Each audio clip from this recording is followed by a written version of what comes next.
Assalamualaikum students, I'm Sir Umair Zafar and I teach mathematics in FSFESN campus। जैसा कि हमने last lecture में पढ़ा था, चैप्टर नंबर 3 हम पढ़ रहे थे फर्स्ट ईयर से। चैप्टर का नाम था इक्वेशंस, एक्सरसाइज नंबर चल रही थी 3.1 और इसमें हमने जो क्वेश्चन नंबर 1 पढ़ रहे थे उस क्वेश्चन नंबर का जो बेसिक क्वेश्चन था वो था apply synthetic division method to divide. Last time हमने जो है लास्ट लेक्चर हमने पार्ट नंबर 1 पढ़ा था क्वेश्चन नंबर 1 का। आज जो हम पढ़ने जा रहे हैं वो क्वेश्चन नंबर 1 का पार्ट नंबर 3 पढ़ने जा रहे हैं, जो कि है polynomial of x is equal to x की पावर 5 प्लस x की power 3 minus 2x square minus 3 by x plus 1। यानी कि हमने इस पूरी पॉलिनोमियल एक्सप्रेशन को डिवाइड करना है इस x प्लस 1 से। ठीक है, अच्छा ये जो क्वेश्चन है ये बिल्कुल पार्ट नंबर 1 की तरह है, लेकिन इसमें एक छोटा सा कॉन्सेप्ट जो कि मुझे आपको पढ़ाना है और इसीलिए मैं ये थर्ड पार्ट जो है आपको मैं पढ़ा रहा हूँ ताकि मैं आपको एक कॉन्सेप्ट समझा दूँ जो कि हम सिंथेटिक डिवीजन मेथड के अंदर अप्लाई करते हैं। ठीक है, अब जैसे कि मैंने आपको लास्ट लेक्चर में समझाया था बेटा कि जो वेरिएबल्स की जो डिग्री होती है यानी कि जो पावर होती है वो ऑर्डर फॉर्म में होना जरूरी है। यहां पर अगर हम देखें तो देखें कुछ ऑर्डर मिसिंग है, लाइक पहली पावर है 5, ठीक है, दूसरी पावर 4 मिसिंग है। इट मींस कि जो x की पावर 4 वाला हमारे पास कोएफिशिएंट होगा वो 0 होगा, जिसे हमने यहाँ पे मेंशन करना होगा।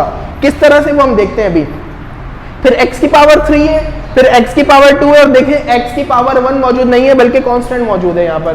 तो x का एलिमेंट मिसिंग है और x की पावर 4 जो है वो मिसिंग है यहाँ पर। तो हमें यहाँ पर सिंथेटिक डिवीजन मेथड में किस तरह से काम करना होता है आपको मैंने लास्ट टाइम समझाया था कि इस तरह से हम कॉलम ड्रॉ करते हैं, जिस तरह आपने मैट्रिक में परफेक्ट स्क्वायर के टॉपिक पे आपने ड्रॉ किया था, बिल्कुल सेम मेथड आपने यहाँ पर ड्रॉ करना है। अब हमने यहाँ पर इन सबके कोफिशिएंट्स लिखने हैं। ठीक है, तो जो x की पावर 5 का कोफिशिएंट है वो यहाँ पर क्या है बेटा 1 है, तो यहाँ पर हमने 1 मेंशन करा।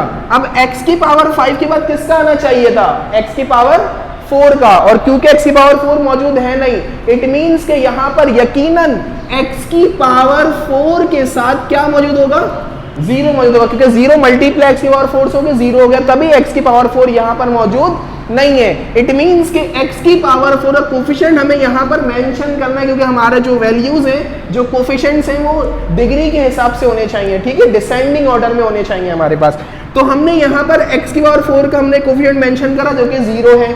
फिर उसके बाद x की पावर 3 का हमारे पास कोफिशिएंट क्या है बेटा, पॉजिटिव 1, क्योंकि प्लस साइन शो नहीं करते इसलिए हम ये वाला प्लस साइन यहाँ पे शो नहीं कर रहे। फिर x की पावर 2 का हमारे पास कोफिशिएंट कौन सा है बेटा, -2, तो हम पूरा यहाँ पर मेंशन करेंगे -2। यहाँ पर स्टूडेंट्स गलती करते हैं बेटा आप लोग कि आप ये माइनस साइन को यहाँ पर नहीं लेते, जो कि गलती हो जाएगी, आंसर गलत होगा। ठीक है, उसके बाद पावर 2 के बाद क्या होना चाहिए, पावर 1, और x की पावर 1 भी मिसिंग है। इट मींस कि जो x की पावर 1 के साथ भी कोफिशिएंट होगा वो क्या होगा, 0 होगा, तभी यहाँ पर मौजूद नहीं है, तो हमने यहाँ पर वो भी मेंशन करना है। और लास्ट हमारे पास कांस्टेंट जो है वो क्या है बेटा, -3, तो हमने यहाँ पर -3 को भी मेंशन कर दिया। राइट, उसके बाद अब यहाँ पर हमें लिखना क्या होता है, जैसे कि आपको लास्ट टाइम समझाया था कि हमें जो हमें कंडीशन हमारे पास गिवन होती है x प्लस 1, उसको हम सपोज करते हैं किसके बराबर, 0 के बराबर। सेम यही काम यहाँ पे करेंगे कि let x plus 1 is equal to 0, और यहां से हम x की वैल्यू फाइंड आउट कर लेंगे। तो ये प्लस का 1 होना क्या हो जाएगा, माइनस का 1, तो बेटा x इज इक्वल टू क्या बन जाएगा, -1 बन जाएगा। जब ये प्लस का 1 वहां ट्रांसफर होगा तो ये क्या बन जाएगा, -1। तो x की वैल्यू हमारे पास -1 हो गई, जिसको हम कहां मेंशन करते हैं बेटा, यहां मेंशन करते हैं। राइट, ठीक है, अब उसके बाद हम स्टार्ट करते हैं अपना synthetic division method. Last time आप लोगों को मैंने पढ़ाया था बेटा लास्ट क्लास में कि सबसे पहला काम क्या करते हैं बेटा कि जो ये वैल्यू होती है पहली वैल्यू उसको हम एज इट इज यहां पर कॉपी कर लेते हैं। लाइक ये जो 1 है ये एज इट इज कॉपी यहां पर हो जाएगा। देन दूसरा स्टेप याद करें क्या था, दूसरे स्टेप में आपको मैंने ये समझाया था बेटा कि अब आपने इस वैल्यू को इस वैल्यू से क्या करना है, मल्टीप्लाई करना है। इट मींस कि जब -1 1 से मल्टीप्लाई होगा तो क्या बन जाएगा, 1, और साइन कौन सा लगेगा, जब मल्टीप्लाई करते हैं नंबर्स को तो इनके साइन भी मल्टीप्लाई होते हैं, यानी कि इसके साथ क्या साइन है, माइनस साइन, इसके साथ क्या साइन है, प्लस साइन, तो माइनस प्लस माइनस 1 1 जा 1। राइट, अब उसके बाद इन दोनों को आपस में सॉल्व करें तो 0 और -1 जब आपस में ऐड होंगे तो क्या बचेगा, -1 ही रहेगा। राइट, दूसरा स्टेप क्या करते थे, अब जो ये वैल्यू है इसको किससे मल्टीप्लाई करना है आपने, इससे मल्टीप्लाई करना है। तो बेटा सबसे पहले आपने किसको मल्टीप्लाई करना है? साइन को मल्टीप्लाई करना है। मतलब इस -1 को आपने मल्टीप्लाई करना है इस -1 से। तो मेरे बच्चों माइनस माइनस क्या हो जाएगा? प्लस हो जाएगा, और प्लस हमें शो करने की जरूरत नहीं है। और 1 1 से क्या हो जाएगा? 1 हो जाएगा। बात समझ में आ गई? अब देखो 1 और 1 क्या हो जाएगा मिलके? 2 बन जाएगा।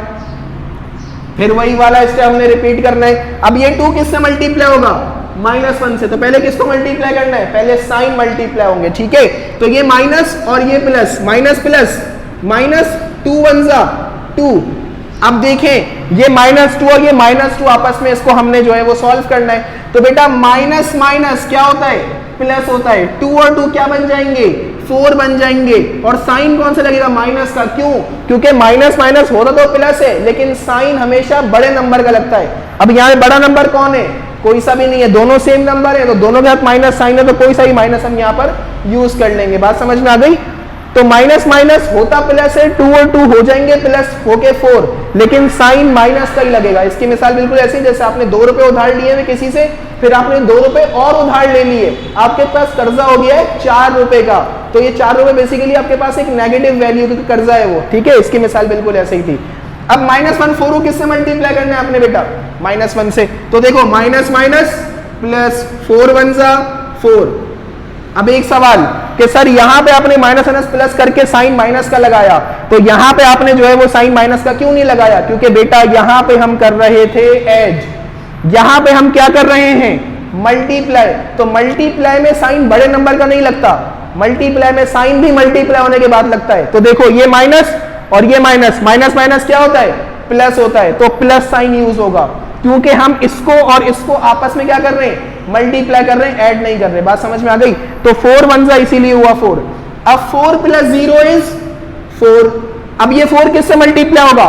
-1 से। तो माइनस प्लस माइनस, 4 1 जा 4।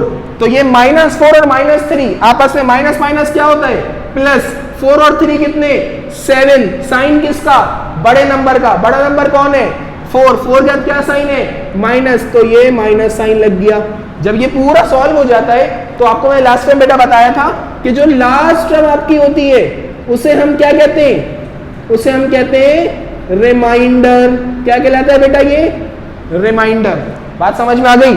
और जो पीछे हमारे पास जितनी टर्म बच जाती है उसे हम कहते हैं कोशेंट।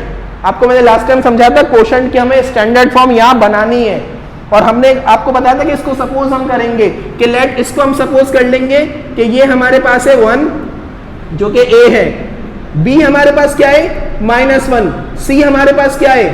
2 है, d हमारे पास क्या है? -4 है, और e हमारे पास क्या है? 4 है, ठीक है।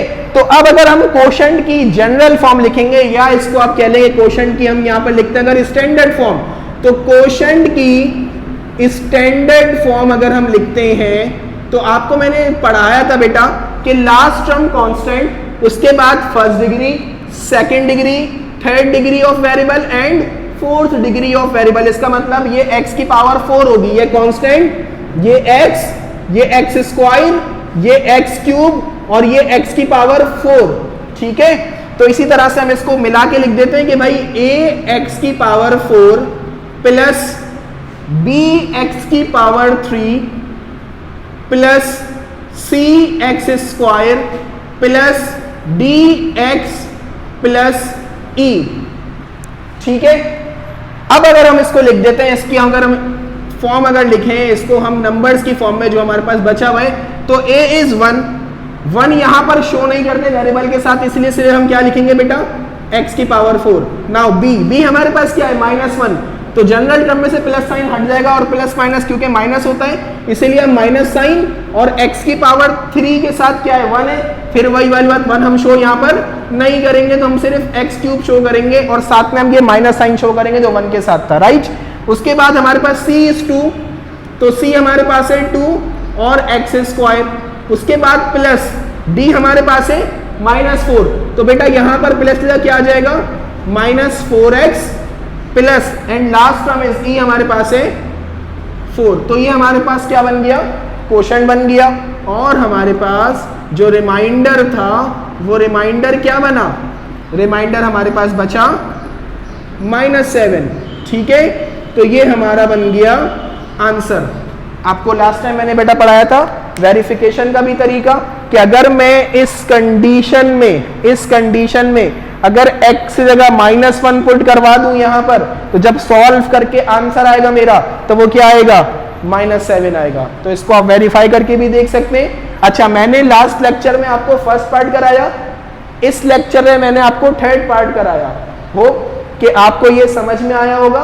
अब आपने इसका सेकंड पार्ट खुद से सॉल्व करना है ताकि हम देख सकें कि आपको कितना समझ में इसमें आया है। और इसीलिए अगर कोई क्वेश्चन हो तो उसके लिए आप मुझसे कांटेक्ट कर सकते हैं। ठीक है, थैंक यू सो मच।